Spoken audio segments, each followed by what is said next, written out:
Emily. Excuse me, Mr. Harrison. Do you have a moment? Mr. Harrison. Of course, Emily. What can I help you with? Emily. Well, Halloween's coming up, and I was researching it for a project, but I found so much information, and some of it was a bit confusing. I was hoping you could clarify some things about its history. Mr. Harrison. Halloween. A fascinating topic with deep roots. What specifically are you curious about? Emily. I read that it started with the Celts, but also the Romans and even Christianity influenced it. How does that all fit together? Mr. Harrison. That's a great question, Emily. You're right, it's a blend of several traditions. Its origins are strongly linked to the ancient Celtic festival of Samhain. Emily. Samhain? What was that? Mr. Harrison. The Celts believed that Samhain, which marks the end of summer and the beginning of winter, was a time when the boundary between the world of the living and the spirit world was blurred. They thought spirits could cross over into the human world. Emily. That sounds a bit spooky. Mr. Harrison. It certainly had that element. People would offer food sacrifices to the spirits, and interestingly, they would wear costumes, often made from animal skins and heads, to blend in with the wandering spirits. Some even played pranks, blaming them on the spirits. Emily. So the costumes and masks started way back then? Mr. Harrison. Yes, masks and cloaks were seen as ways to remove suspicion and blend in. Now, you also mentioned the Romans. When the Roman Empire conquered Celtic territory, they merged their own festivals with Samhain. Emily. Which festivals were those? Mr. Harrison. Two main ones. Feralia, a late October holiday honouring the dead, and a festival to honour Pomona, the Roman goddess of fruit and trees. Because Pomona's symbol was the apple, apples became associated with Halloween. Emily, that explains the bobbing for apples tradition. And what about Christianity? Mr. Harrison, by the 8th century, Pope Gregory III designated November 1st as a time to honour All Saints. This became All Saints' Day. Soon after, this day, which incorporated some traditions from the ancient Samhain festival, was also called All Hallows' Day. The evening before, October 31st, was known as All Hallows' Eve, which eventually became Halloween. So it's really a mix of Celtic, Roman, and Christian influences.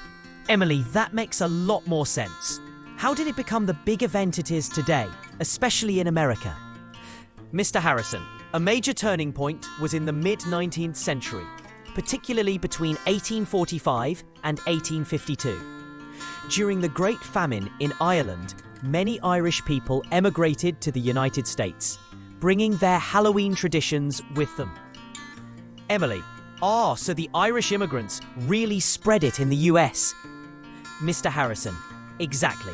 By the early 20th century, Halloween started to become more of a holiday focused on entertainment and community connection, losing some of its original spiritual and religious meaning.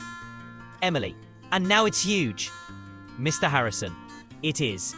Halloween is now one of the holidays Americans spend the most money on, second only to Christmas. People spend billions each year. Emily, I heard candy is really expensive this year because of inflation. Mr. Harrison, yes, that's true according to the sources.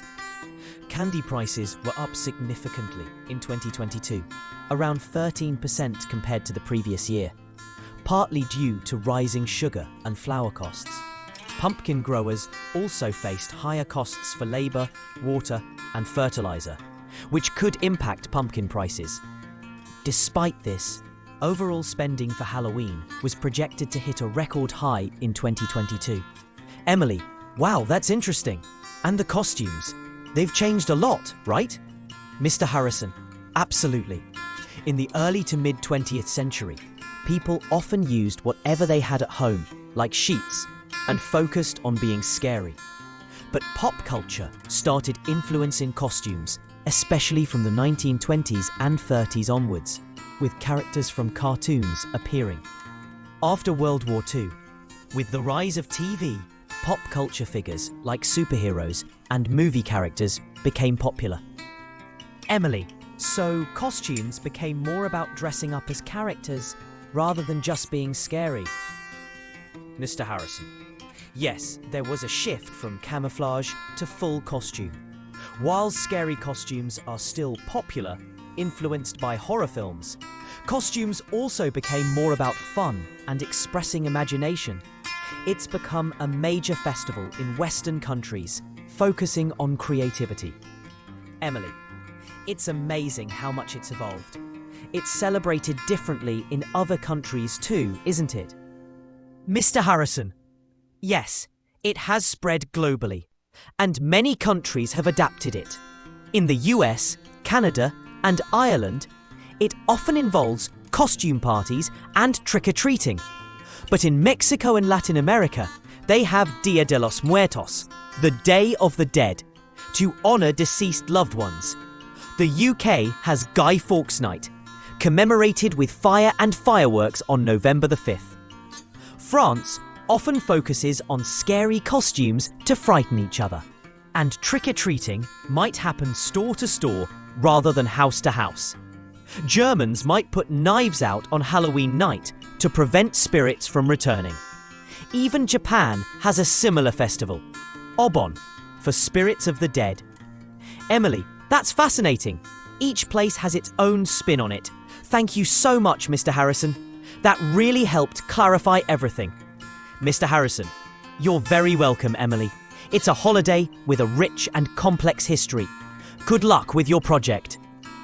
Emily, thank you.